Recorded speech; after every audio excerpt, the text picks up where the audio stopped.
જે પળની આતુરતાથી રાહ સમગ્ર ગુજરાત જોઈ રહ્યું છે એ પળ એટલે ભગવાન જગન્નાથની રથયાત્રા।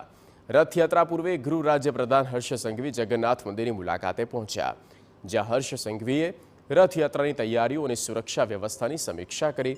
મંદિર ટ્રસ્ટ સાથે પણ સમગ્ર સુરક્ષા વ્યવસ્થા અને કાર્યક્રમના આયોજન લઈ ચર્ચા વિચારણા કરવામાં આવી, જેમાં મહંત સહિત મંદિર પ્રશાસનના સદસ્યો, પોલીસ અધિકારીઓ હાજર રહ્યા। રથયાત્રાના દિવસે જગન્નાથ મંદિર પર રથયાત્રાના રૂટ પર તથા શહેરના અન્ય સંવેદનશીલ વિસ્તારોમાં સુરક્ષા વ્યવસ્થાને લઈને માહિતી મેળવી હતી।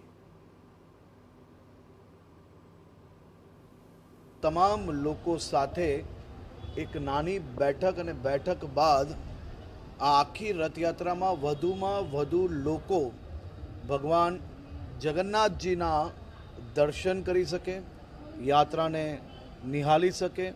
સમયસર યાત્રા મંદિરથી નીકળી પાછી પરત યાત્રા આવવા સુધી તમામ સમયો સારી રીતે સચવાઈ શકે તે માટેનું યોગ્ય પ્લાનિંગ કરવામાં આવ્યું છે। તમામ ટેકનોલોજીઓનો ઉપયોગ, તમામ સમાજોને સાથે રાખીને આ યાત્રા ખૂબ જ ઉત્સાહના માહોલમાં નીકળે તે માટે મુખ્યમંત્રી શ્રી ભૂપેન્દ્રભાઈ પટેલ બી આમાં બધી જ વ્યવસ્થાઓ પર નજર બનાવી રાખી છે।